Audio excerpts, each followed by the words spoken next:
All right. Welcome, everyone. My name is Colin Nash. I'm filling in for Mayor Lauren McLean, who is out tonight. We will start with an invocation. We'll start with an invocation observed by a moment of silence and the Pledge of Allegiance. Please join me.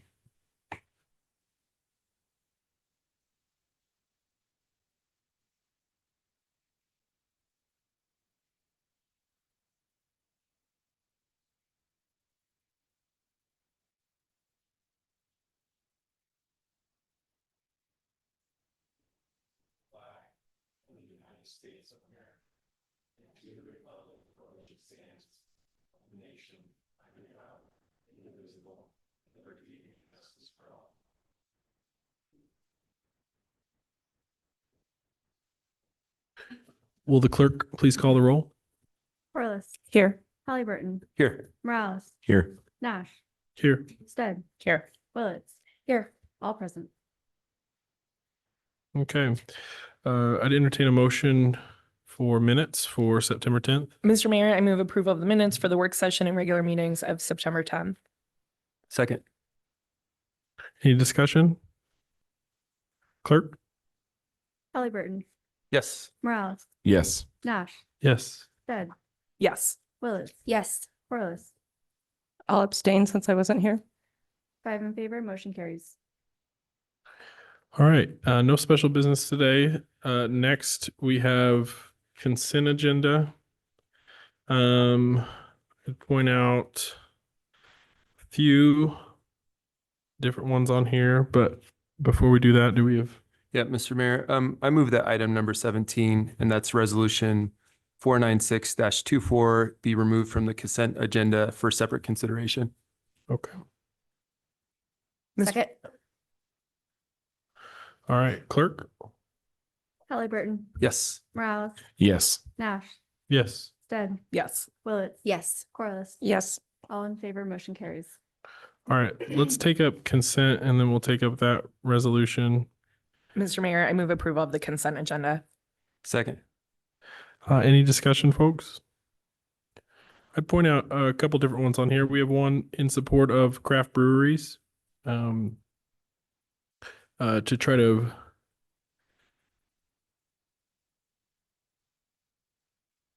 bring more consistent our practices related to fees, which we've discussed both here in our budget session, and we're hopeful that this is a resolution that can solve some concern about how we're charging those fees, and also be an extension of good faith to that industry, which we want to support, but also we need to make sure that we're collecting the fees that are commensurate with the services that the city is offering as it relates to wastewater. So we're hopeful that that action can get us on the right track there, and grateful to Public Works for the work that they've done to get us there on that. Additionally, we have another resolution related to renewable power, and regarding 100% clean electricity to the airport and Lander Street. That will be effective September 1st.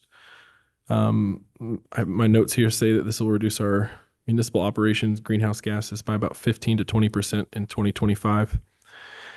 So thankful to all the partners that were a part of that, including Public Works, Idaho Power, for participating in that and making that goal a reality. Additionally, there's another resolution here related to tree planting in support of the Elaine Clegg City of Trees Challenge. And it's one of 3 contract renewals with local nurseries to support tree planting with Boise. So Jaker and Super Trees have already been renewed. So I'm grateful for the staff for their work on that, and for keeping us steadfast on that Elaine Clegg City of Trees Challenge. Council, any other discussion on the consent agenda? Councilman Morales? Yeah, I'd just like to echo, appreciate Public Works, all that they have done to find balance and fairness and with our breweries that bring great vibrancy to certain neighborhoods in Boise. and an opportunity to move forward in a way that ensures that we're able to process the waste products from that, and do it in a way that, I think forgoes some fees during a period of uncertainty and unsureness, and is able to chart a path forward. I want to thank them for that. And I'd also just call out, the lease to our small business accelerator. This is an important program here in Boise that provides a lot of really good mentorship and support resources for our entrepreneurship community. I appreciate Boise State helping manage that and our ability to be able to be a partner with that. Okay. Mr. Mayor, Councilmember just Willis? a shout out for Cloverdale Nursery, one of West Boise's finest nurseries that is providing the trees. I was happy to see it. Thank you. Okay, clerk?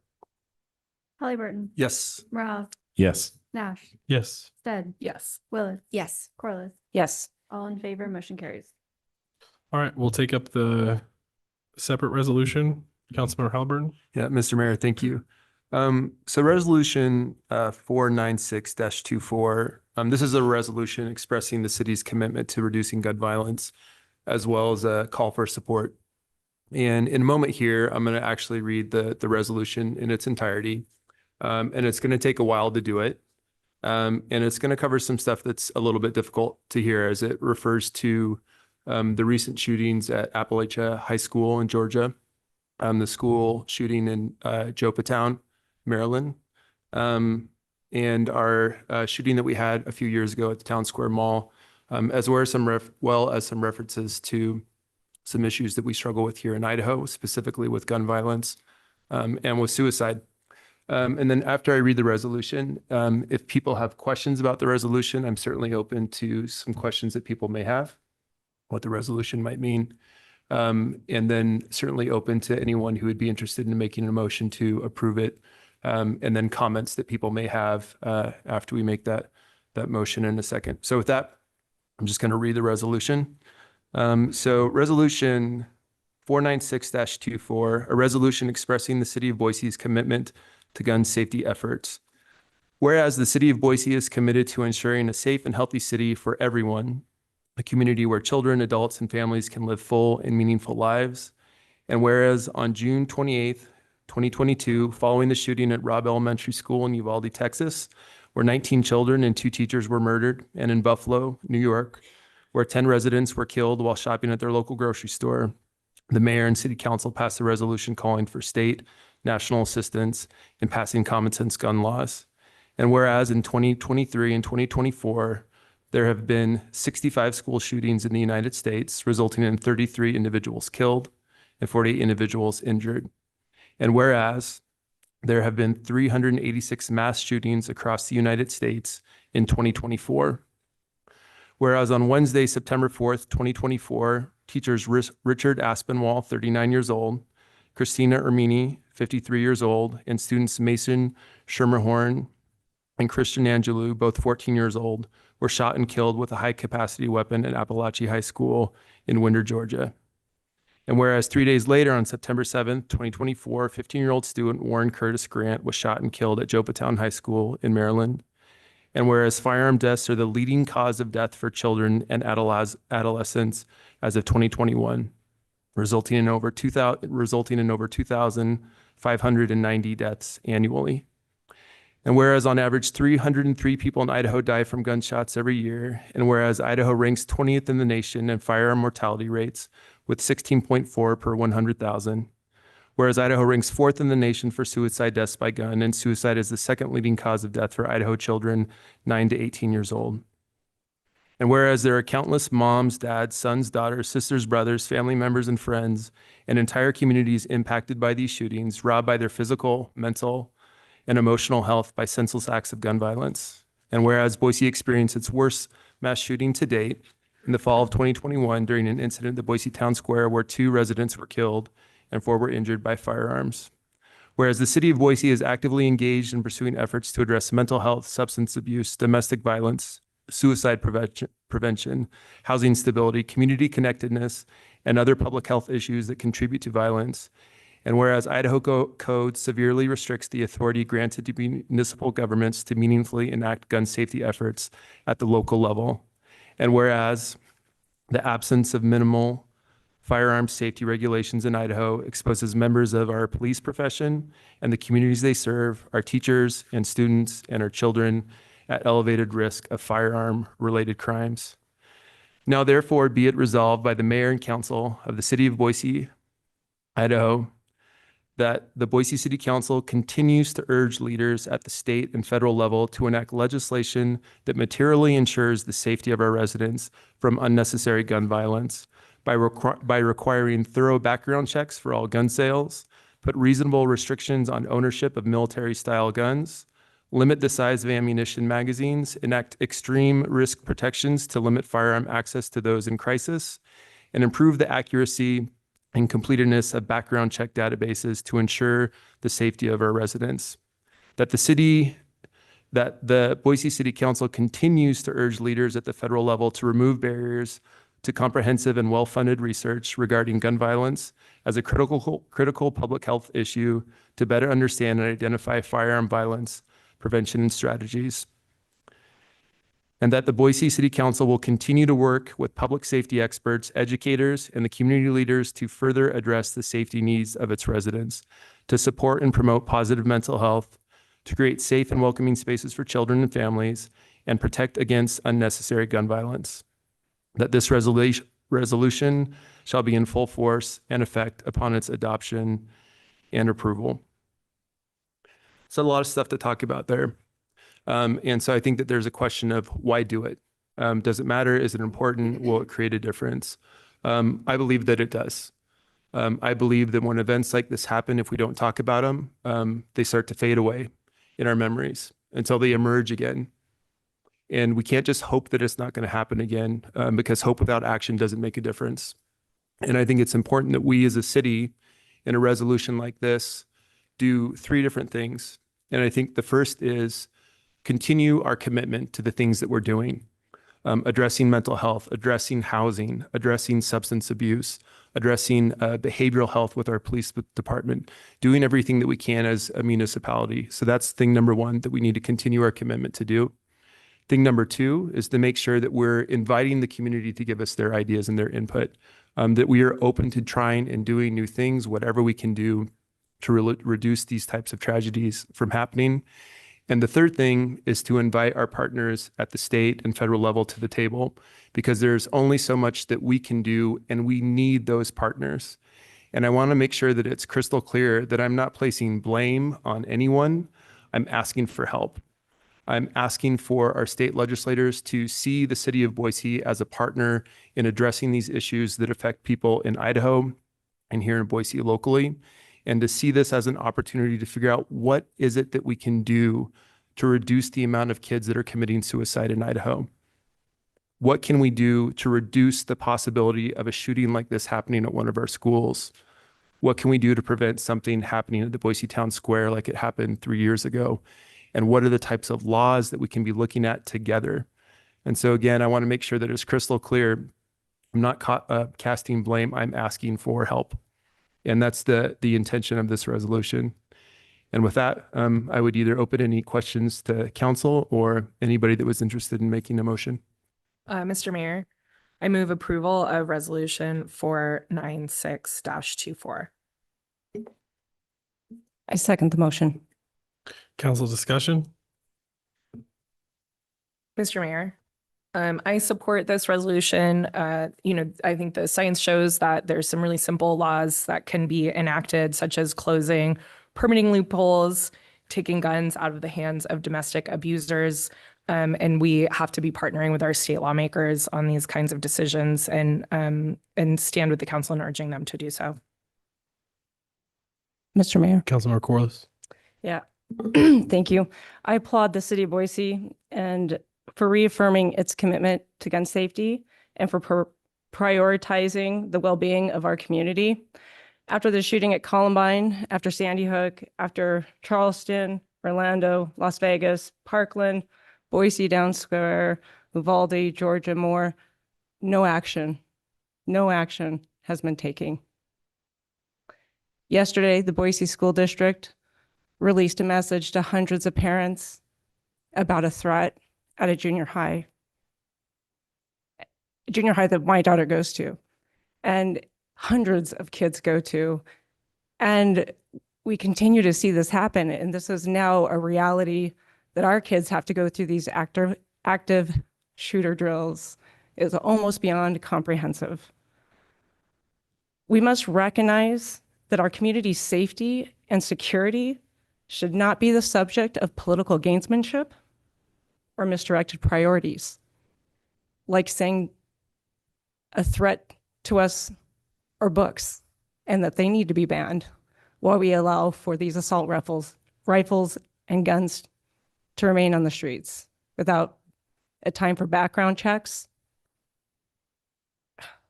It's inconceivable to prioritize such distractions over the real and immediate threat that guns pose to our community. And it is time to implement some common sense measures that will protect our citizens and ensure that our city remains a safe and nurturing place for everyone. Thank you. Councilmember Willetts. Yeah, Mr. Mayor.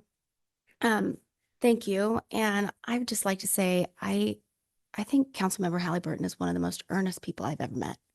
And I think in any interaction with you, people know immediately that you care and that you care about humans and that your ultimate goal is to have people be able to live the life they want. And part of that is feeling safe. I appreciate the opportunity to have this conversation. And I appreciate Councilmember Halliburton for care, because I think we all need to care. I mean, my heart breaks every time I see a shooting in a school or in a concert or wherever they are. My great grandpa used to say that a parent should never have to bury their child. And he buried two of them, one in a mining accident and the other from World War II. It's not a natural thing to have parents bury their children. It's just not how it's supposed to go. I think we can all agree that violence isn't the answer in America, and that's not what we want. And we don't want our kids feeling unsafe, and we don't want to feel unsafe. My concern with this resolution is I do believe it's pointing fingers. It clearly states we want to continue to urge leaders to enact the following policy recommendations, and I don't think that's our role here. Our role here is to make the city the best it can be. And we all know that the state and federal government have talked about this for a long time. What I am concerned about is that while we tell the federal government and the state government what to do, we're not doing what we could do. I mean, last week, for instance, the council on a consent agenda passed contracts for school resource officers for both the Boise School District and West Ada. There was no conversation about that. We had the opportunity in the last budget to beef up public safety. We could have put more mental health resource teams on the street. This council didn't do it. So I would like to focus our efforts on what we can do versus getting involved in what we think the federal government and the state can do, because we're not in control of that. Well, we're in control of what we can do. And if we want to do more, we should be doing more. And it shouldn't be just passing resolutions. It should actually be having a conversation about what we need to do in our budget. And there was an opportunity, and this council did not take it. Mr. Mayor. Councilmember Rouse. I appreciate Councilwoman Willets for bringing up the SRO contracts. We also had one for Bishop Kelly last week too. These are really, really important. There was no comment made on them last week. Maybe I can do that now. The SRO program is incredibly important in the city of Boise. If you're following contract labor negotiations, you'd see how important that is to us in terms of increasing contact with students. I think those are really important programs. You know, we live in a difficult time. We have a former president and current presidential candidate that's faced threats from military-style weapons multiple times. This shouldn't be normal. But if he's not safe, who is? I think that we do need to link arms. And this isn't pointing fingers. I think this is asking. We have constituents that we have maybe more contact with at the city level that are demanding answers. What can we do? That's what they're asking. What can they do? Maybe it's not necessarily specific things, but what can we do? And I think we need to see that action. And so I do hope, I appreciate this resolution. We'll be supporting it. I do hope that we can find ways to understand that these threats affect all of us. It doesn't matter, maybe your political affiliation or preferences, they affect all of us. And I hope that we can do a better job coming together to figure out what we can do to solve this crisis. Thank you, Council. Just have a few comments on this. First, I want to talk about some of the concerns raised by Councilmember Willits. This is all public record. You can go check the tape, but we're in active negotiations with BPD and the union at this time with the CLA. And the types of things that we're advocating for in that are expanding the SROs from 4 days to 5 days and looking for unique solutions so that we can make sure that we have officers in there 5 days a week, which would strengthen the safety at our schools. Additionally, mental health units, we have existing FTP funded 30 vacant positions, add BPD with existing budget resources that can fund those without additional council action. So I believe we are taking the steps. In the last few weeks, serving as acting mayor, I can tell you BPD is doing all they can to try to keep us safe. They are working around the clock. They are putting resources on known threats in our community to keep us safe. They're doing that. I know they need more help, and some of that help is help that we cannot give them. And I want to be able to. And I want to not just empower police, but other community providers to be able to address this. When I was running for the legislature for the first time, we have Moms Demand here. They sent out a questionnaire, and one of the questions they asked on that was, how has gun violence affected you? And that's not really a question that I had entertained very much. Gun violence was a societal problem. It wasn't a me problem. And then I thought about it. And it didn't take me long to realize it's affected me very personally. My wife wears my grandmother's wedding ring. And that grandmother, she was married twice, one to my biological grandfather and then to the man I knew as my grandfather. And both of them died from gun violence. And we can do more. We will do more, but we need help to do it because dead kids are everybody's jurisdiction. So I think Councilmember Halliburton, for his leadership on this, he leads with values, and I appreciate him not letting these tragedies just fall by the wayside and become another name that we remember in what feels like an endless saga of gun violence in our nation. So thank you. Clerk. Mr. Mayor, before we call Councilmember this to Hubbard. vote, I just want a couple of things I wanted to just say thank you for. Thank you to the council for taking this conversation very, very seriously. And to me, it's a both and. It's like Councilmember Willett said, what can we do more here at the city of Boise? What are we already doing? Like Council President Nash said, and what can we partner with going forward? So I thank you for taking that conversation seriously. I want to thank some of the folks in the audience, Moms Demand Action, who came down tonight, but also offered some support, both in some of the statistics and some recommendations for what to include in the resolution. And I want to thank our staff members in our council office who helped us out as well. Staff members from the Boise Police Department who also provided statistics for us for this.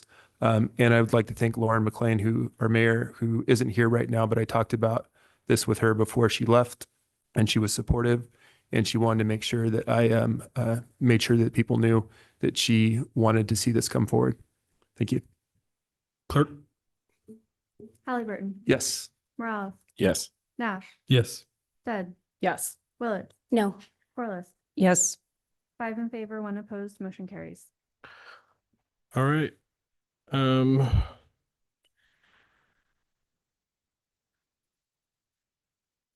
Mr. Mayor. Just a minute.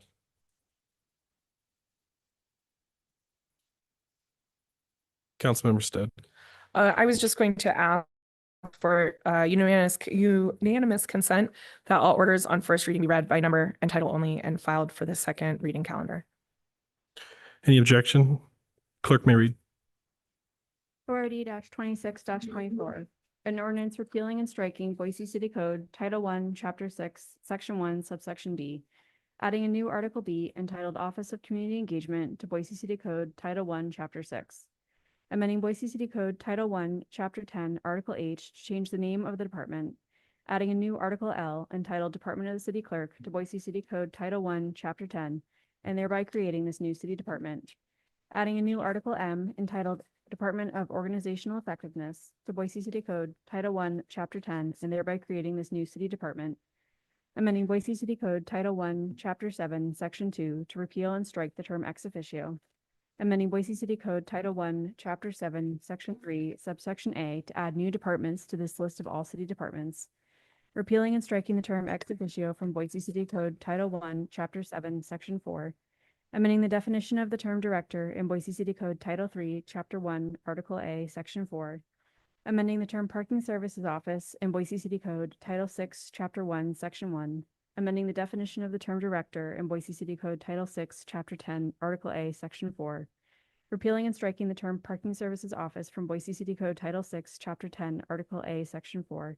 amending the definition of the term director in Boise City Code Title VI, Chapter 10, Article B, Section 4, repealing and striking the term parking services office from Boise City Code Title VI, Chapter 10, Article B, approving a summary of the ordinance and providing an effective date. Thank you, Clerk. Just want to say thank you to our Moms Demand advocates that are here tonight. We appreciate you coming. We do have some land use applications to consider. You're more than welcome to stay, but they can be a little boring, so we just wanted to excuse you. We wouldn't judge you for slipping out. Mr. Mayor, Yes. I move that all rules of the council interfering with the immediate consideration of ORD 2524 be suspended, and that portions of the Idaho Code 50-902 requiring an ordinance to be read on 3 different days, twice by title and once in full, be dispensed with, that the records show it has been read the 3rd time in full. Second. Any discussion, council? Clerk? Halliburton. Yes. Morales. Yes. Nash. Yes. Stead. Yes. Willetts. Yes. Corliss. Yes. All in favor, motion carries. ORD 25-24, an ordinance CAR 23-00013 for property located generally at 8,000 South Federal Way, annexing 517 acres of certain lands and territory situated in Ada County, Idaho, adjacent and contiguous to the corporate limits of the city of Boise City, establishing and determining the land use classification of said 517 acres as I-3/DA, industrial technology with development agreement, setting forth a reasoned statement in support of such annexation and zone change, directing the city engineer to lodge and file a legal description and map for said annexed lands and territory, providing that copies of this ordinance should be filed with the Ada County Auditor, the Ada County Treasurer, the Ada County Assessor, the Ada County Recorder, and the Idaho State Tax Commission, providing that a copy of said legal description and map of said annexed lands and territory be recorded with the Ada County Recorder and filed with the Ada County Assessor and Idaho State Tax Commission as required by law, and providing an effective date. Mr. Mayor, I move that ORD 2524 is approved. Second. Council, any discussion? Can you give me a head nod, Crystal? I think we originally took action on this back in December of 2023. Does that sound right? Okay. Yeah. Yeah. Glad to see this is happening and that we're able to bring in this part of town and support additional development out there. So thankful to Micron for this partnership and look forward to what can come of this. Any more further discussion, council? Clerk? Halliburton. Yes. Morales. Yes. Nash. Yes. Stead. Yes. Willetts. Yes. Corliss. Yes. All in favor, motion carries. All right. Through the reading calendars, and now we're on to new business. We have a subdivision to consider. It's SUB 24-18 Saxon Pierce subdivisions. We got a plat. Jesse? Good Take it away. evening, Mr. Mayor and council members. The item before you is SUB 24-18. This is a preliminary plat for a residential subdivision comprised of 1 common and 5 buildable lots on 0.65 acres located at 6415 West Saxon Avenue in an R1C zone. As a reminder, this application is being evaluated under the modern zoning code. The applicant proposes to retain the existing home and create 4 new buildable lots to the east. As proposed, all lots will meet the dimensional standards of the R1C zone. Saxon Avenue is currently unimproved and will require the installation of curb gutter and detached sidewalk. The applicant has requested to attach approximately 74 feet of sidewalk in front of the existing home in order to retain 2 mature trees and create space between the sidewalk and the home. The planning team is supportive of this request as the existing home is set back only 14 feet from the front property line. The applicant is proposing to install street improvements along Pierce Park as required by the development code. I will note that revised comments were received from ACHD yesterday, indicating that Pierce Park is on the 5-year work plan for enhanced bike and pedestrian facilities adjacent to the subject property. The existing home on Lot 5 will maintain an individual driveway, whereas the 4 proposed lots will consolidate driveways in order to reduce curb cuts near the intersection of Sexton and Pierce Park. As outlined in the project report, all tree mitigation requirements have been met, and the applicant is in discussion with Idaho Power about burying the existing power lines along Saxon Avenue and can follow up with further information. As conditioned, the proposal meets all landscaping requirements, and in conclusion, the Planning and Zoning Commission recommends approval, and I'm happy to answer any questions. Jesse, could you go back to the map? So the preserved trees on the left, and are those new trees to the right of there? Mr. Mayor, Along- council members, so all of the trees along Saxon Ave and Pierce Park would be new trees, and they would be the required street trees for any new subdivision. How wide is that sidewalk along Saxton Avenue, not where the preserved trees are, but where it kind of dog legs? Mr. Mayor, council members, so along Saxon Avenue, the sidewalk will be consistently 5 feet in width as required by the development code on local streets. Along Pierce Park, it would be 10 feet in width. Okay. And what we're allowing for with preserving those trees is just no landscape buffer between the sidewalk and the street. Is that correct? Mr. Mayor and council members, that is correct. And there is a waiver process through the development code that looks at items like tree preservation, topography, maintaining existing homes, those kind of things, to see if a waiver to attach the sidewalk would be appropriate in those instances. Anything else in this application that other than that would be a deviation from? No, Mr. Mayor. Ben, you in agreement with staff recommendations? Mr. Mayor, members of City Council, Ben Semple with Rodney Evans and Partners, 1450 West Bannock Street, Boise 83702. We are in full agreement with the conditions of approval in the staff report. And to follow up on one thing that Jesse talked about, the developer has been in conversations with Idaho Power, and the plan is to bore the power line under Pierce Park in order to bury the entire run of overhead power along this frontage. So we'll have an 8-foot planter strip with class 2 street trees in front of the new lots, and then an 8-foot planter strip with class 2 street trees and the 10-foot detached sidewalk on Pierce Park. I would stand for any other questions you might have. How big are the trees that we're preserving there? There's a 24-inch caliper and an 18-inch caliper. They're actually both evergreens. They're in really good condition. The other 2 to the left that are shown as removed were to facilitate the new driveway. And they are the 2 that were in the least good condition, I guess, based on the arborist report we got. Mr. Mayor, Councilmember Halpern. I think because the Elaine Clegg tree challenge was in the consent agenda, it's making us all ask lots of questions about trees today. So somehow we channeled former council president Clegg into the room today. I think this is a great project. I love it when we can keep a house and we can add some more housing on the same space. This is a great location for it. I've got some questions, more, I think, out of curiosity about why did you decide to bury the power lines? Typically, it's more expensive to do that. And I'm curious because I would love to see us be doing that in more places. Mr. Mayor, Councilmember Halliburton, In looking at the access to the 4 new lots, there's a power pole and a guy wire that's really close to the intersection that falls on the Saxton frontage. And that guy wire location was, I mean, I wouldn't want a guy wire coming down right in front of my house. And although the shared driveway would miss it, it's really tight. And additionally, it's a lower power line. It's not a high transmission line, so it is pretty low. And I think the developer just wants the nicest project he can build there. So he's willing to incur the cost of burying that. Great. Well, it's certainly appreciated both with some of the saving and the increasing of the trees that we'll be able to get. It is just so much nicer, I think, for the neighborhood in general. And it really is nice for Idaho Power as far as a long-term maintenance issue, but it is expensive. So props for doing that.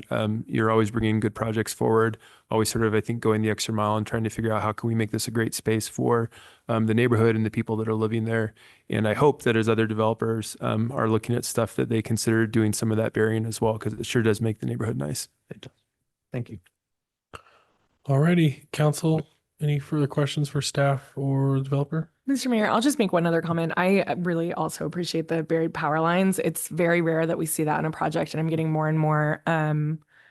I've just recently had some correspondence with constituents with concerns about subdivisions going in, and then it all coming together, all the power coming together right outside their home. And so they're having, immense view impacts and really living with, an immediate repercussion from subdivisions. And so I think that is really going the extra mile. So I appreciate that. Sorry, I realize that wasn't a question, but thanks. Mr. Councilmember Mayor. Corliss? Yeah, Ben, I do have one question. Thank you very much for bringing the project forward. I'm happy to see these kind of infill projects in Boise. I noticed on here we do have shared driveways so we're looking at 2 driveways. Is that correct for those 4 houses? Mr. Mayor, Councilmember Corliss, that's correct. Lots 1, 2 will share a driveway access, and lots 3 and 4 will share an access. So not only does it reduce curb cuts along that frontage, but it also preserves some on-street parking along there, which I know we heard some concerns from one neighbor at P&Z about parking and traffic at this intersection. And so we were really looking at ways to adjust that. I wanted to point out also that not only is the home remaining, but a portion of the interior was converted to an ADU. So we're getting a lot of Ben, you're hitting right. all our buzzwords, buddy. Yeah, Ben, I really appreciate. Thank you I like that development using the shared driveway as well, because like you said, you're preserving more parking. You're also cutting down on the amount of concrete. You can have more green space. It's a really nice design. Thank you. Thanks. All right, Mr. council? Mr. Mayor, I move approval of SUB 24-14, a preliminary plat for a residential subdivision. Comprised of 1 common and 6 buildable lots on 0.65 acres located at 6415 West Saxton in an R1C residential traditional zone, and that the application be subject to the recommended conditions of approval outlined in the staff report. Second. Council discussion? We kind of already had it. Sorry, legal. Yeah, excited that people get to live pretty close to Pierce Park Elementary and my children's favorite little golf course, Pierce Park Greens, a little par 3, just less than a block away. Clerk? Halliburton, Yes. Morales, Yes. Nash, Yes. Stead, Yes. Willett, Yes. Corliss. Yes. All in favor, motion carries. All right. I believe our final item of business, we have a public hearing for an appeal of CUP 24-11. Hillside Architecture, 5312 West Franklin Road. It's an appeal of the Planning and Zoning Commission denial of a conditional use permit for an allowed use alternative form of a minor vehicle repair located on 0.46 acres in an MX3 mixed use active zone. Jesse, up again. Good evening again, Mr. Mayor and council members. The item before you is the appeal of the Planning and Zoning Commission's denial of CUP 24-11. And this project is also being reviewed under the modern zoning code. The subject property is located on 0.46 acres at 5312 West Franklin Road in an MX3 zone. And tonight's request is for an appeal of the Planning and Zoning Commission's denial of the conditional use permit for an allowed use alternative form of a minor vehicle repair shop. The subject property is approximately 20,000 square feet and contains a vacant building and parking within a larger shopping center with a grocery store anchor. And it's located within the Franklin and Orchard Community Activity Center. The property is adjacent to a bus route with stops at the corners of Philippi and Franklin to the west and Orchard and Franklin to the east. Additionally, there is a newly constructed high-density residential development to the southeast of the subject property. The goals of the MX3 zone and activity centers are shown on your screen and generally encourage human-scale development and a mixture of uses intended to serve the needs of the community. While these goals do not necessarily reflect the current condition of these locations, the modern zoning code was adopted with these goals in mind and aspires to see redevelopment in these areas to reflect the active pedestrian-friendly environment that the community values. As a way to achieve those goals, any new development within the MX3 zone containing more than 10,000 square feet of contiguous land area must meet the form standards and promote these active goals, which require buildings to be at least 4 stories in height and prohibit more than the minimum required parking as outlined on your screen. The applicant is proposing to redevelop the site with an approximately 3,200 square foot, 1-story vehicle repair shop with 12 parking spaces where 6 are required by the code. As outlined in the previous slide, modern zoning code requires form standards in certain zones designed to promote development and design that supports the stated goals and intent of that zone. Applicants may request to deviate from the form standards through the allowed use alternative form application, provided that the findings and all other requirements of the development code are met. As detailed in the project report, the planning team and Planning and Zoning Commission find that the proposal did not meet the findings because it does not support the goals of the MX3 zone, comprehensive plan, or Central Bench neighborhood plan, as well as or better than compliance with all the applicable form standards. The Planning and Zoning Commission also found that the use and design of the adjacent developed properties do not pose an applicable constraint requiring the alternative form. And finally, the requested reduction in height does not provide an adequate sense of street enclosure that promotes the goals of the comprehensive plan. And the proposed minimal lot coverage combined with the single use results in an underdevelopment of the site, considering its location within the activity center. During the Planning and Zoning Commission hearing, the applicant contended that even though the proposal doesn't conform to all of the urban design standards, it revitalizes an underutilized parcel and reduces the parking on site. They additionally contended that the CC&Rs on the property don't allow for development in line with the use-specific standards of the zone. The Planning and Zoning Commission discussed the goals of the MX3 zone and activity centers, ultimately deciding that the proposal does not promote the urban design goals of the comprehensive plan, again, as well as or better than the form standards of the zone. They also discussed how the proposal could be modified to better meet the urban design standards of the zone, specifically the lack of street enclosure included in the proposal. Finally, the Planning and Zoning Commission discussed the impacts of CC&Rs on the property, citing both the code section and precedent that does not require the commission to consider CC&R restrictions in development decisions. Ultimately, the commission voted to deny the CUP for the allowed use with alternative form. On July 11th, the applicant appealed the Planning and Zoning Commission's decision and submitted a memo outlining 2 main appeal grounds. For the first appeal ground, shown in green on your screen, the applicant asserts that the proposal was denied because the use was not compatible with the MX3 zone, which is beyond the scope of the application. While the commission did discuss the goals of the zone and the uses allowed, the nature of the use and form are linked in this particular case. Development within the MX3 zone should promote a range of active uses, and design components of the proposal should work towards fulfilling those goals. By its nature, a vehicle-oriented use will have a more difficult time meeting these standards. However, the commission discussed ways in which the proposal can meet the goals, such as providing a greater sense of street enclosure and activation. Other ideas are a mixed-use product or even offices on the second story. The second appeal ground, also in green, states that the commission incorrectly interpreted the code, specifically the CC&Rs on the property, making the development impracticable, and the commission only needed to find that the proposal will not result in the underdevelopment of the site or the inefficient use of city infrastructure. Section 11-01-08 of the Development Code does not tie the city decisions to CC&Rs or other private agreements, including what is considered impracticable. Additionally, the commission's deliberation considered alternatives that could meet the standards, again, namely a better sense of street enclosure. The commission also deliberated on what was considered underdeveloped and determined that the proposal does not utilize the property to its highest and best use, considering the location of the parcel within the activity center and the goals of the MX3 zone. Finally, the commission's deliberation shows that had there been modifications to the proposed design to capture the urban feel and street enclosure desired, the proposal could have been approved. In conclusion, the Planning and Zoning Commission denied the CUP because the alternative design did not promote the design goals of the comprehensive plan as well as or better than the applicable form standards. They found there are no relevant constrictions requiring the alternative form and that the proposal does not utilize the site to its highest and best use. Tonight, we are looking for council to uphold or reverse this decision on the CUP. And as a reminder, the grounds where the council can find error with the decision are on your screen. And with that, I'm happy to answer any questions. Mr. Mayor. Councilmember Halbert. So this is one's a little unfamiliar to me because I don't think that we've really seen one before. So if this was an allowed use, allowed form, would it have even gone to planning and zoning or would it have been able to move through?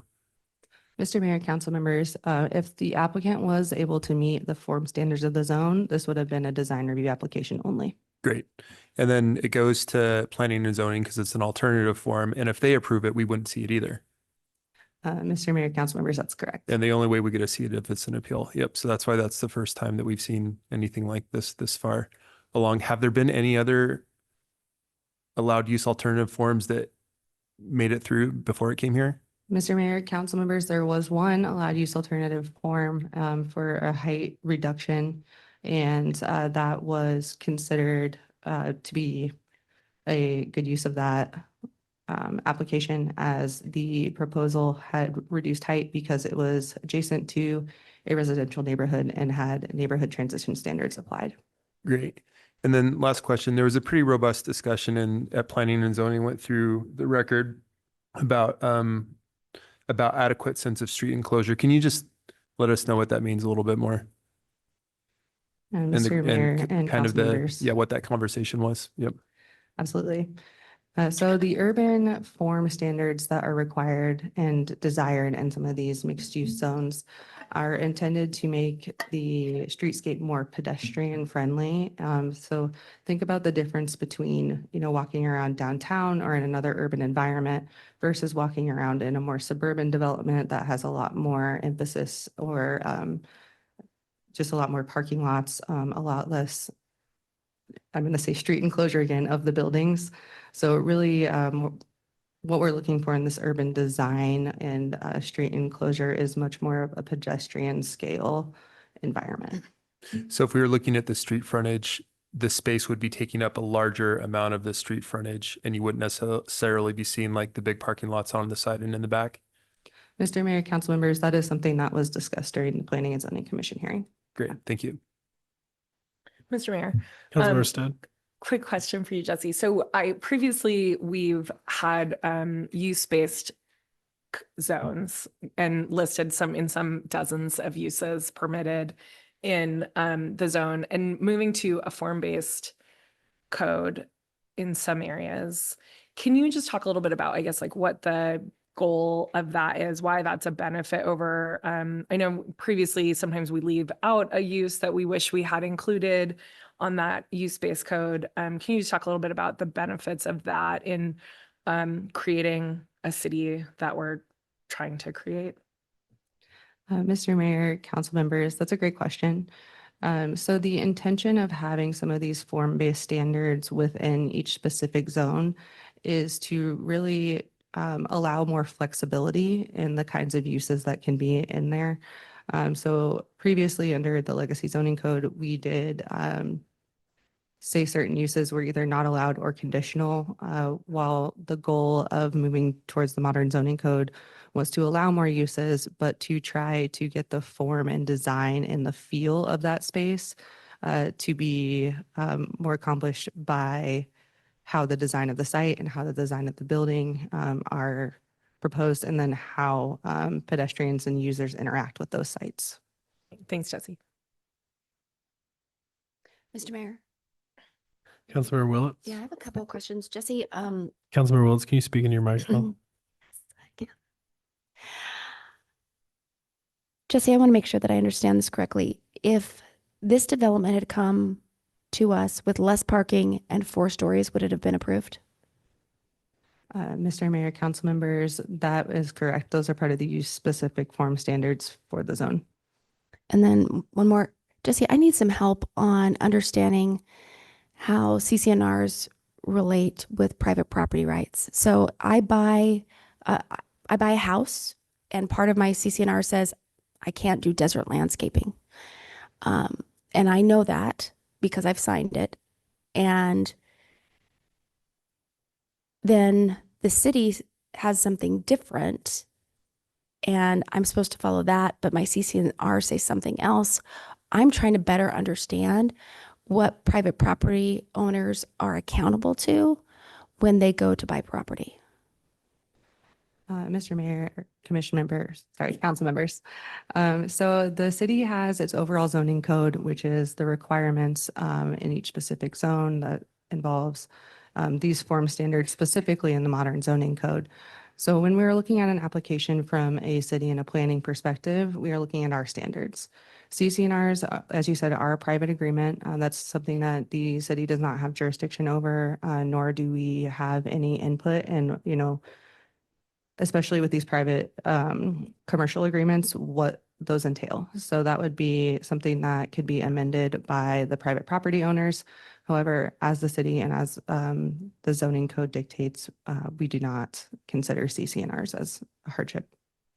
Follow up, Mr. Mayor. So if they are in conflict, then what is the remedy? Mr. Mayor, council members, the remedy would be to modify the CCNRs to allow a different variety of heights, uses, parking, and that would be, again, through the private property owners. Thank you. Council, any further questions for staff? Okay, I have the applicant here, Gregory Daniel, Hillside Architecture. Greg, are you gonna defer some time?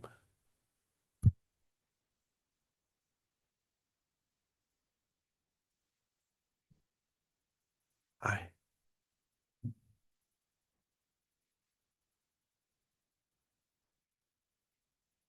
Good evening. Have you requested, do you know how much time The 15 minutes. 15 minutes? Okay.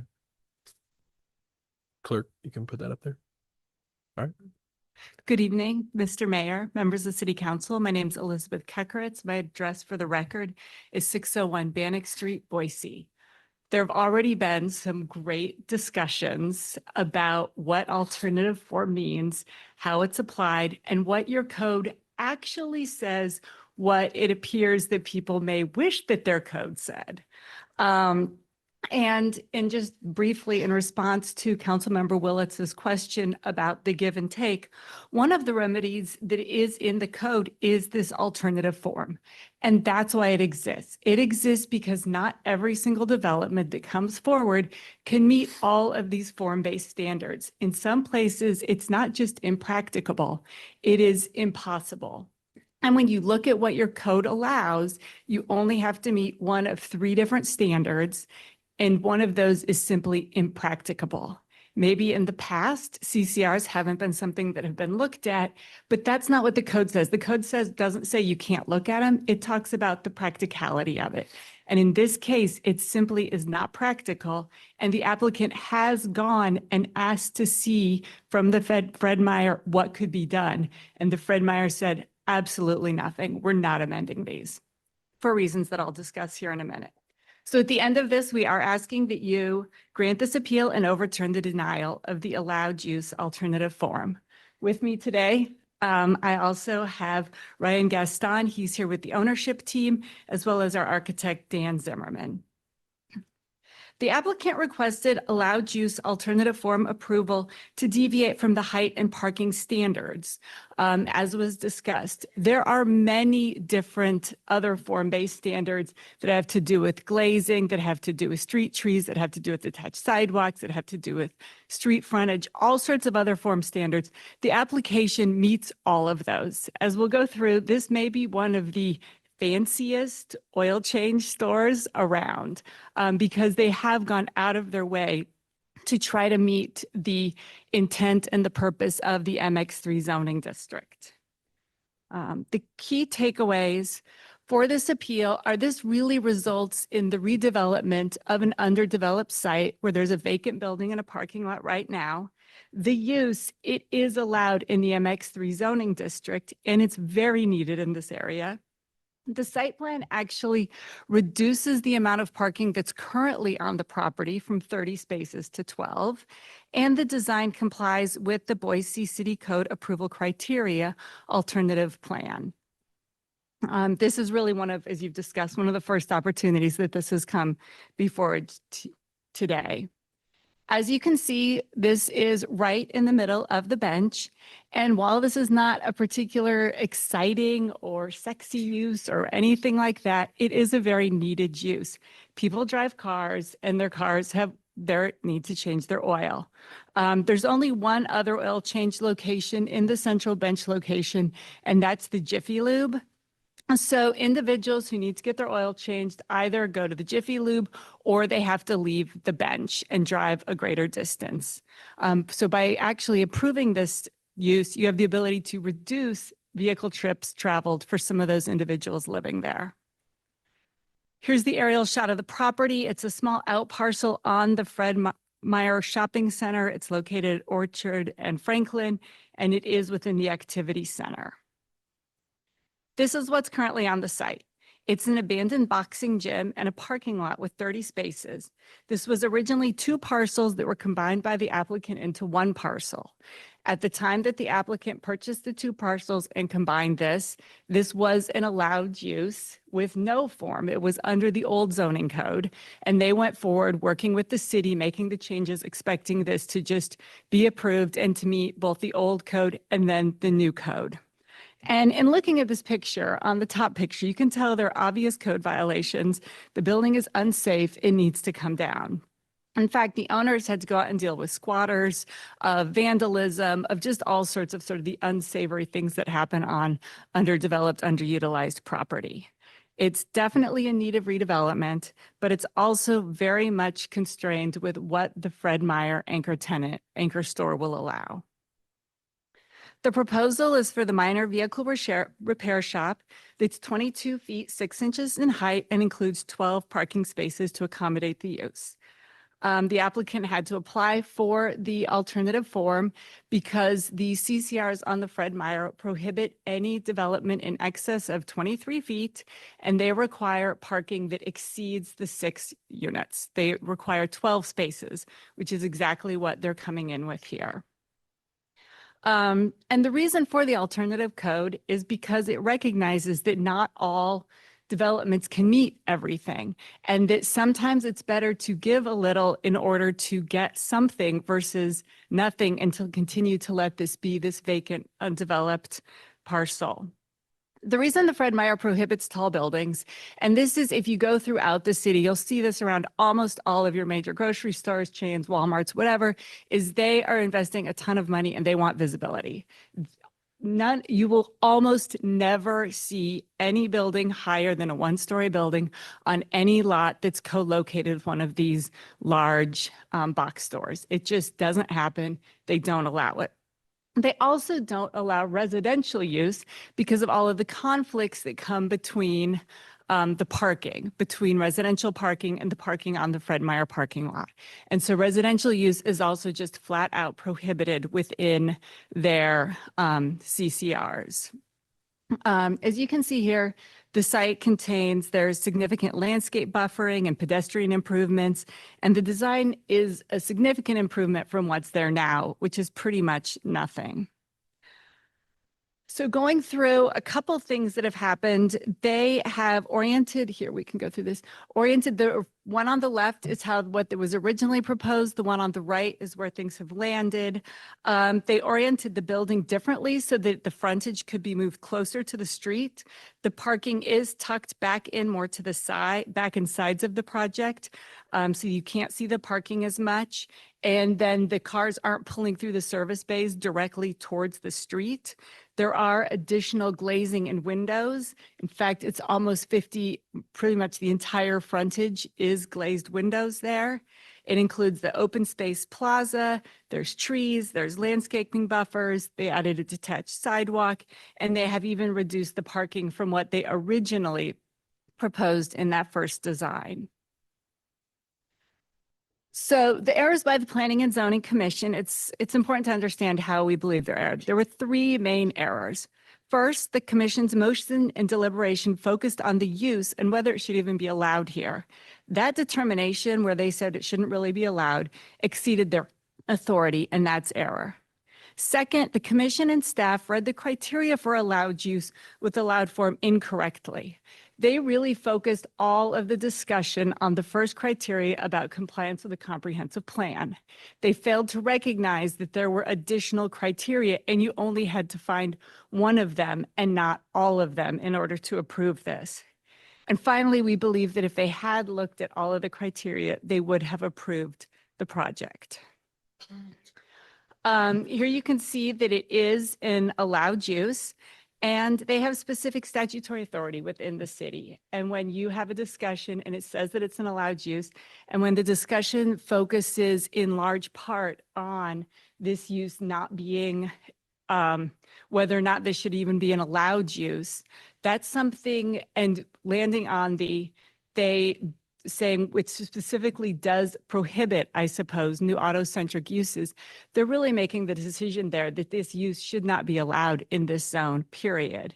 And when the conversation starts there and when it also ends there, that is error for them to be looking at it that way. In addition to focusing on the use, the Planning and Zoning Commission erred in interpreting the new Boise City Zoning Code. Again, the point of the alternative form is the city's recognition that not all developments can meet all of the code requirements. Here you have the code in its entirety, and it says the Planning and Zoning Commission shall approve if it determines that at least one of the following criteria have been met. The first criteria has to do with the urban design goals of the comprehensive plan, or the alternative form is needed because the use and design of adjacent developed properties makes it impracticable to comply with the form's specific standards. And then if it is discussing height, you go to subsection C, which has to do with the reduced height of the building, and any resulting reduction in the size of the building will not result in the underdevelopment of the site or the inefficient use of city facilities or infrastructure.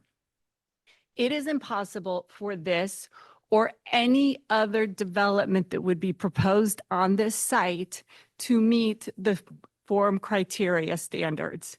We looked at what is required for the parking for both this type of building and for a restaurant, and the parking that they require under the CCRs exceeds the parking required by the Boise standards. We also looked at the height. Anything more than 1 story is going to exceed the height requirements, and so for any development whatsoever to occur on this site or anywhere else on this corner, it's going to have to come before you for this allowed use. You simply, alternative form, you simply can't make it work otherwise. And we would contend that what we're doing is significantly better than what exists there now. Knowing that the city can't reach the goals that they have of a 4-story building here, possibly ever, certainly not in the near future, and knowing that the parking this is a reduction in the parking that's there, we do believe that this does meet those goals. The criteria discusses the use and design of the adjacent developed properties makes it impracticable to comply. Here, it is impracticable, if not impossible, for the redevelopment of the site to meet the city's parking standards. The CCRs for the Fred Meyer grocery store, the key anchor tenant, limit height and require a certain number of parking, and they prohibit the residential use. They require 5 parking spaces for every 1,000 square feet of parking, which results for a building this size in 12 parking spaces.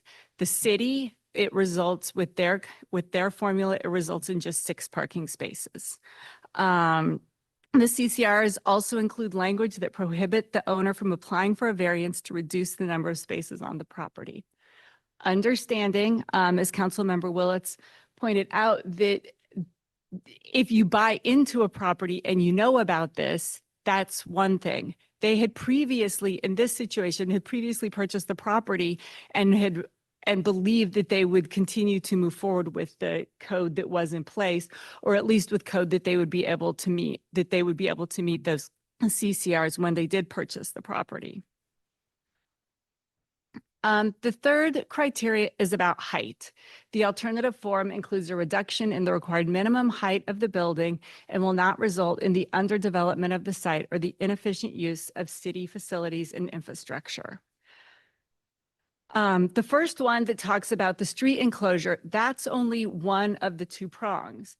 And remembering that the code says that it shall be approved if it meets one or more, here, this whole discussion about the adequate sense of street enclosure is just a part of that. But if you look at the or, it does meet, it will not result in the underdevelopment of the site or the inefficient use of city facilities and infrastructure. Right now, there's a vacant falling down building and 30 parking spaces.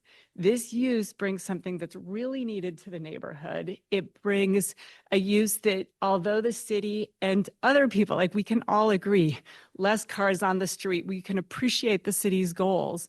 But in this case, it just isn't practicable to occur here on this property right now. And it doesn't result in the underdevelopment. In fact, it results in one of the only developments that can happen on this property. And the services are already there. It's an efficient use of the city's facilities and infrastructure. One of the other things that's been discussed was this discussion about what the highest and best use of the property was. The highest and best use, that idea, one, is not typically considered in zoning decisions. But two, when you're talking about the highest and best use, you're really looking at what is also legally can happen on this property, not just the city's urban goals. And in this case, when you look at the bigger picture, what can legally happen on this property, the highest and best use of this property is this use, because it's something that can legally occur here. What the city's goals are, those can't legally occur here based on the other restrictions on this property. And so there's this tension between the two. And when you are discussing the highest and best use, it's just typically not something you discuss within within zoning decisions, but you also have to look at the overall picture of everything surrounding the property.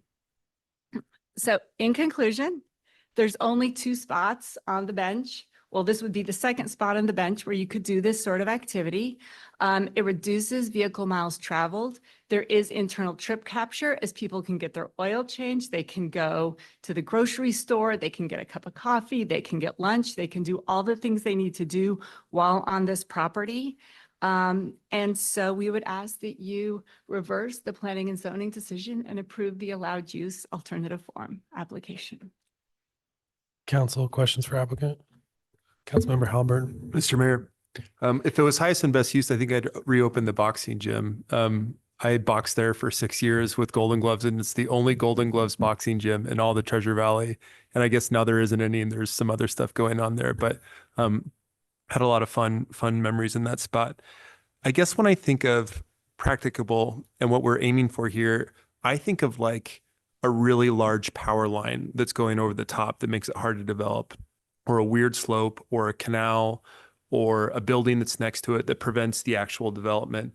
As far as I can tell, there's nothing about the actual lot itself that wouldn't be able to build exactly what we're wanting outside of the CCNRs.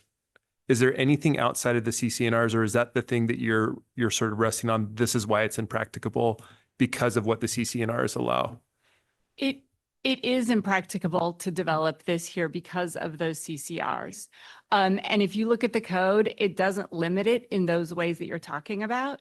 It's just generally, is it impracticable? And it's actually impossible.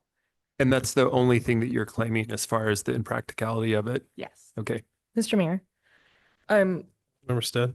Elizabeth, can you, has have there been attempts at conversations with Kroger on revising CCNRs there?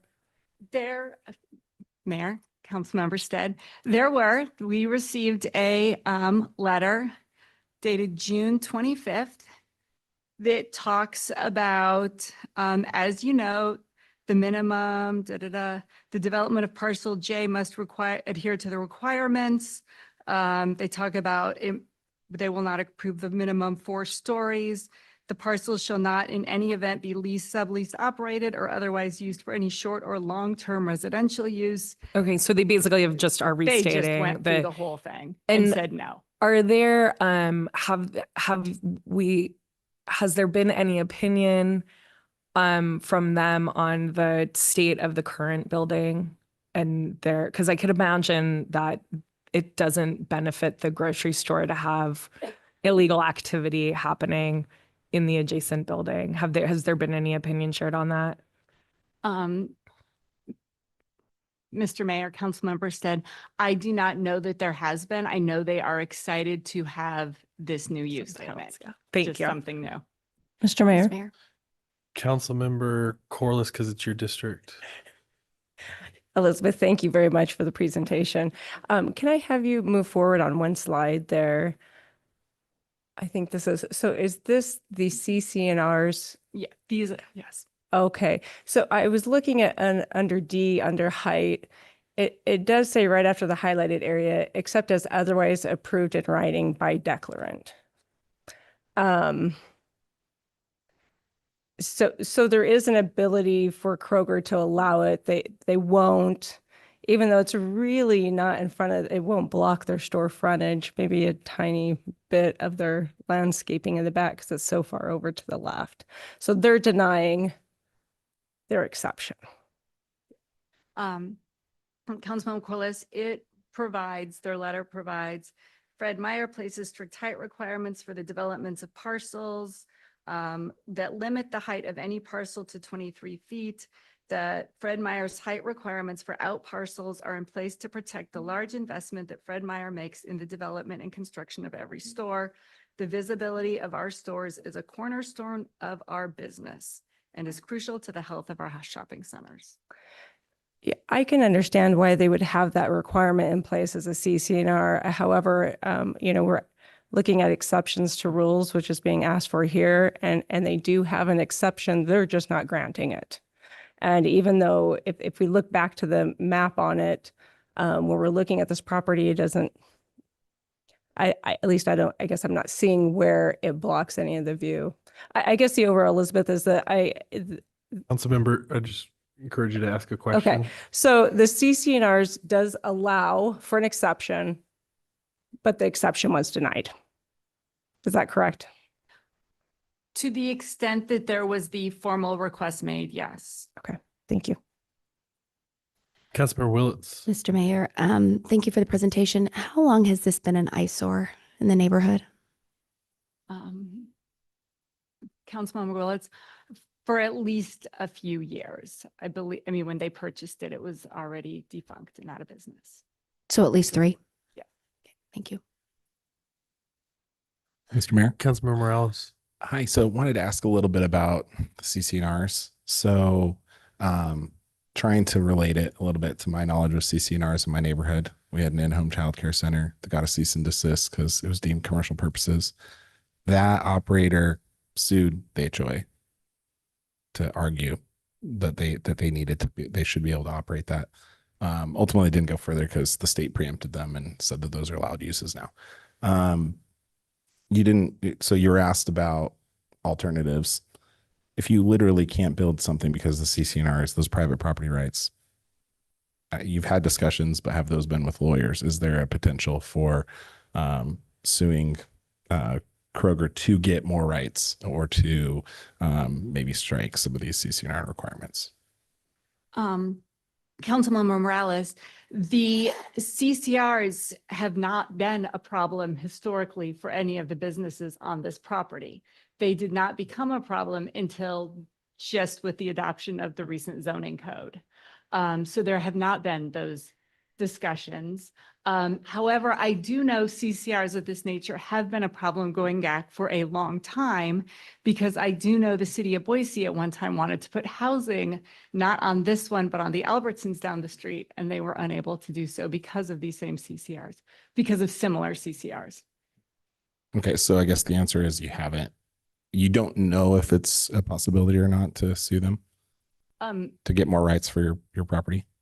Well, as an attorney, I would say you can always sue someone. It's just whether or not you can Cool. win. Okay. But I would not believe that you could win. I mean, I don't do CCNR law. I would be speaking outside of my. Okay.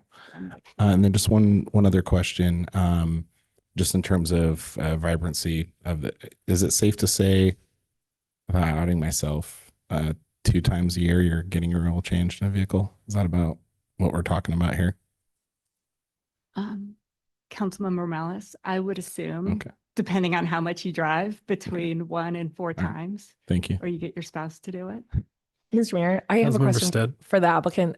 So you mentioned that the property was purchased under the legacy code and that would have worked, and now it's not working because of the modern code.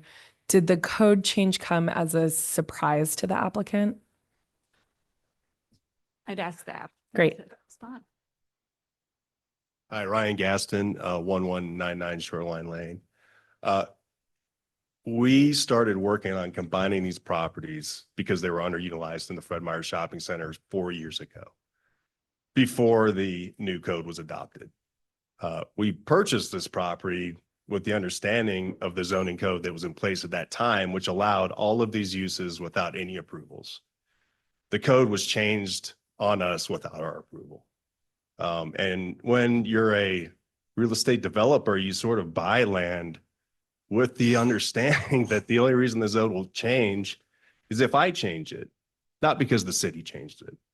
So it was a complete surprise to us. Yes, we made a huge investment in this property, spent a lot of time, worked with Fred Meyer to create something better for this property, which, as you can see, it's better than a old building and a parking lot, which used to be separate parcels, now are one. Now they allow us to build something better for the city. And hey, we're changing it without your approval. So yeah, it was a surprise for us. When was Mr. your, Mayor? Oh. Councilmember Stead, if I I just have a could, when was follow-up. your application filed for this property? We started working with the city in September. They instructed us if we filed it by the end of the year, which we thought was January, we'd be under the old code. So we filed it December 18th, and then they told us, nope, sorry, it was December 1st. You missed it. Mr. Mayor, Elizabeth, could you go back to a couple of slides where you make the point that this is an allowable use? I think you just passed it. Okay, this is the one that shows from your zoning code Yeah. that it's the allowed use. Okay. These are the approval criteria. This is how the code actually reads, the whole code. Okay. And then go back to the other one. I'd like to look at that again, please. Okay. Thank you. Mr. Mayor?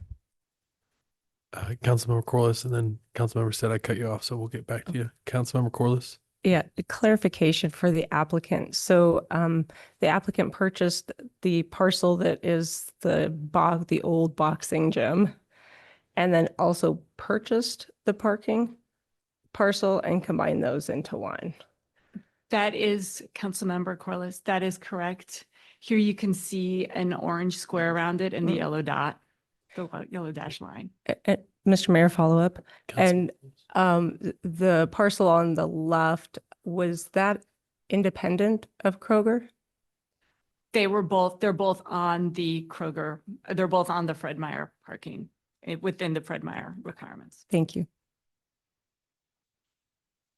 Councilmember Stead? Mr. Mayor, I just wanted to give the staff the opportunity to, I guess, was there effort made to applicants that were currently in process to alert them to our zoning code pending changes? Mr. Mayor, council members, staff had been working with a variety of applicants, quite a few applicants, in order to either get an application submitted by the December 1st deadline. That deadline was, well, it was November 30th, but that deadline was widely published. It was all over our website and email signatures. There was a lot of notice on that. Additionally, I can't speak for this application in particular, but applications that I had worked on any pre-submittals with, I was very clear with applicants that we were changing the zoning code. There was plenty of hearings, public outreach. This is widely publicized. Thank you. Mr. Mayor, Councilmember Halbert. I don't know if this will get me anywhere or not. I'm trying to figure out how you're wanting an answer that's different than an answer that we got from planning and zoning. Because I do agree that like you bulldoze this building, you could put a snow cone shack and it'd be better than what exists there now. It's an abandoned building with, people doing drugs in it. So like, it's not a good place to be, but that doesn't mean that that's what our zoning code, the MX, combined with an activity center is actually calling for. There's a vision for what we want this area to look like. And this isn't anything like this vision. And what staff is telling us is that it's not impractical to build something different because we're not required to take these CCNRs into account. And I guess I'm just trying to figure out how you're telling me they're wrong. I've never taken CCNRs into account when I've approved anything on council during my time here. So I'm just trying to figure out why that's something that we should do in this case, but we haven't ran into or we haven't done in any other cases. Mayor, Councilmember Halliburton, it's because of this zoning change. It's because you've gone to a form-based standard where you're saying that certain things are allowed. But then when where you now have this code that allows you to make these deviations, because you're talking about the form, you're not talking about the use. You're not saying that we shouldn't have this auto-centric use here. You're not saying we shouldn't be allowed to do that here. You're saying that we need to put housing on top of it. Which also has a whole other set of issues of putting housing on top of vehicle repair shops, but I guess it can be done. But it's really that this hasn't been something that the cities had to grapple with before because they haven't had this form-based code like this before. Where it allows you to look at it and it actually says you shall approve it if it's impracticable. And in this case, you're now starting to bring in these other things that you didn't look at before. Mr. Mayor, I appreciate that. So I think what you're telling me is that it's not just the CCNRs, it's the CCNRs plus this new form-based code that we haven't had before. And since we didn't have this code in the past, that we didn't have to take CCNRs into account, but now that we should. Yes. Okay. Mr. Mayor, Councilmember Corliss. I have a question for the city. Jesse, when we look at the form and in MX3 talking about the auto center isn't approved with a condition, the asterisk, can you kind of elaborate on that? Mr. Mayor, council members. So like I was saying earlier with Commissioner Stead, or Councilmember Stead, excuse me, the minor vehicle repair is an allowed use. However, we do have those form standards that they have to meet. That's what the asterisk means. And we do allow for the allowed use with alternative form, which is what the applicant ended up applying for. And while maybe they can't meet all of the form standards, the proposal could have been much more conforming than it currently is. And I think planning and zoning made that pretty clear in their discussion when they're talking about street enclosure, street presence. Nowhere did it require the applicant to have 3 floors of residential above the auto-oriented use. There could be offices, there could be a mix of uses on this parcel that do meet those standards in a much more conforming way than what is proposed. Mr. Mayor, thank you, Jesse. Elizabeth, could you tell me in your appeal, you state that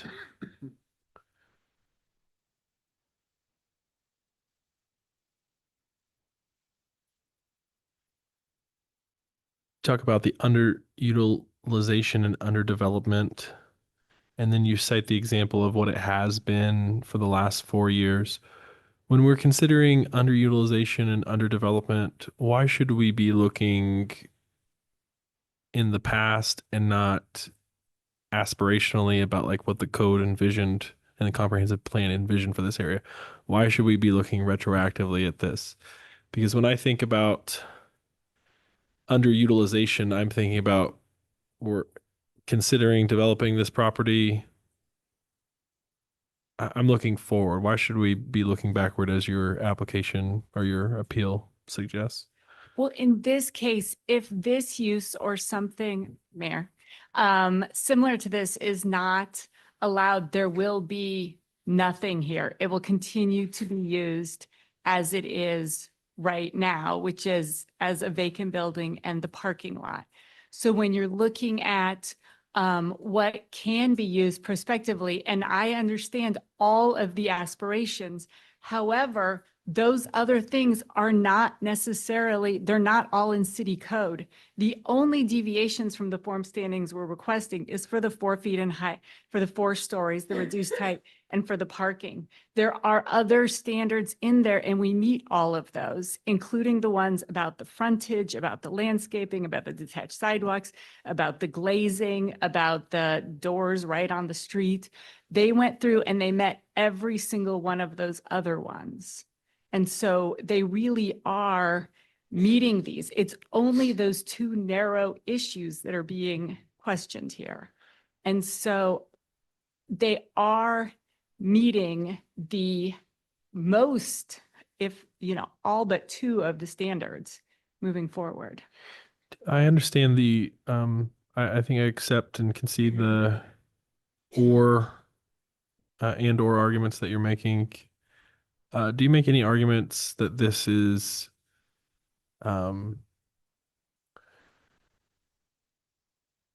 there's an adequate level of residential or non-residential activity from the building that promotes the goals of the comprehensive plan? Like, do you make any arguments relative to that, or is it specific to the underdevelopment and underutilization of the property? I apologize, Mayor Nash, could you state the beginning of that again? Yeah. So do you make any arguments? I accept the or part that you've hit on, but do you make any arguments that this development furthers the goals of the comprehensive plan relative to residential or non-residential activity from the building? Do you make any arguments related to that? Because it is one exception that we do have, but I didn't see any arguments related to that. Mayor Nash, we do. And actually in the Boise City, in the original staff report, it actually went through and it laid out that we did meet many different goals of the comprehensive plan, including things about buildings near the street. New surface parking shall be discouraged. This reduces the surface parking located away from the terminus of vistas, away from the street, encourage facade transparency, limit blank walls, provide entrances directly from the streets, construction of detached sidewalks. Those are all from the Central Branch Neighborhood Plan. There's also, so throughout, we do believe, and it's laid out in the original staff report, that it does meet many of the additional goals. Council, any further questions for the applicant? Okay. All right. Thank you, Elizabeth.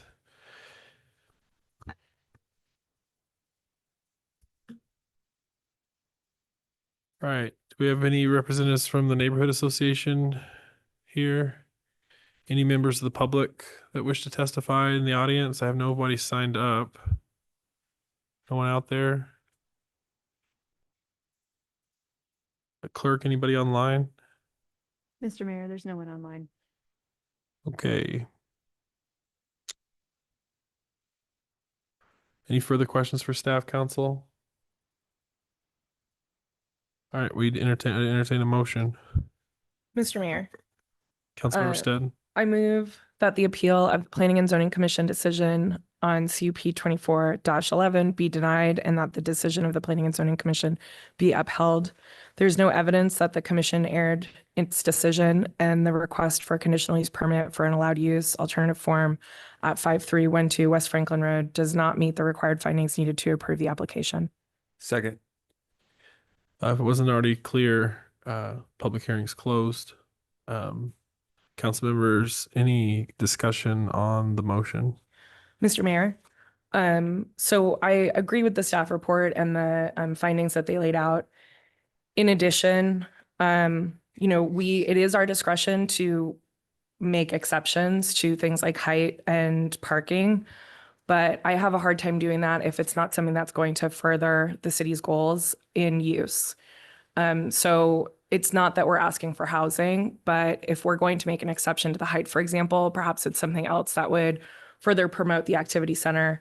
And in this city, we reference activity centers a lot in our land use decisions, primarily because we are looking for pedestrian-oriented uses that allow people to, either walk or take public transportation to their jobs, to school, to the store. And so if we were to make an exception, that's the kind of use that I would be looking for. The applicant stated that there would only be a change in zone if he had made the change in zone. And I wanted to just briefly correct that because the only time there's ever a zone change is at the city's discretion. I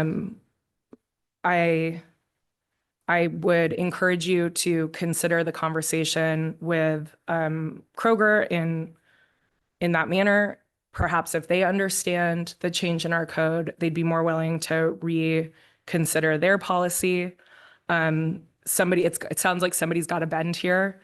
And we've passed this new zoning code that allows the flexibility of some form zones so that we had some more flexibility in building the city that we're looking to build. Mr. Mayor. Councilmember Halberton. There's certainly some things that I agree with you all. I agree that you're in a pickle. The CCNRs make it tough. Those aren't something that I've ever used in judging an application before, and something that I don't feel like we're held up to when it comes to our city code as far as making these decisions. I do agree that it would be better than what's there now, but I don't think that if we're looking 50, 60 years down the road, I hope that this building, it's a good looking building, lasts that long. And that means that we got to build it right the first time. And that's why we went through this huge zoning code process, is trying to figure out what we want these areas to look like. I do think that the staff and in the planning and zoning discussion gave some options of what might be possible on this and what the staff might recommend approval to planning and zoning and city council. And it's probably not exactly what you have right now, but it doesn't mean that it couldn't be relooked at as something different, meeting that street and closure that was talked about so much during that meeting. And so I do think that there's a possible way to do it. I guess one thing that I would like to just flag for our staff is I also think that you're right that this is going to be an issue that we run into in other places. I can think of Albertsons on Glenwood and redevelopment that's going to have in these huge surface level parking lots that really just don't need to be huge surface level parking lots. And we've designed a code around not creating huge surface level parking lots. And so I imagine that there is going to be a sticky time where we run into some of these issues, some things for the first time, what you brought to the table. But I don't see an error that they've made. I do think it's a conversation that that the city probably needs to be engaged in as well as we look at these other activity centers that we're moving forward in the future, because this isn't going to be the only time that we see this. And there are going to be, we saw a housing complex of that Albertsons that you referenced that got turned down a number of years ago. Would have been a great spot for housing over there. And so I think that it is something for us to be aware of and to be proactive with moving forward. But again, I don't think that that shows any sort of error in the decision that planning and zoning made. Councilmember Corliss. Yeah, Mr. Mayor. This isn't an easy one. As Jimmy stated, I'm very familiar with this property. This property has been redeveloped over the years. I grew up just a few blocks from here. It used to be a multi-story building. Used to have a lot more shopping centers, pet store, clothing stores, and that went, by the way, now it just has a single grocery store with a whole lot of parking. And their choice was for Kroger to make it that. They bought the land and they made that way with those CCNRs, which is a bit unfortunate, I think, for the city of Boise. This is turning it, this was used to be a very car-centric neighborhood, which is now turning into much more of a walkable, bikeable neighborhood with the connection of the Greenbelt not too far down. And I think we need to look at this, if I looked at a use that supports these new apartments and the people coming here as the activity center. And unfortunately, an oil change does not promote any type of activity for people to walk, bike, and recreate to. So I will be supporting the planning team's decision and denying the appeal. Mr. Mayor. Councilmember Morales. Yeah, I just want to thank you guys for bringing this before us. You know, it is unfortunate just thinking about the CCNRs that you were under.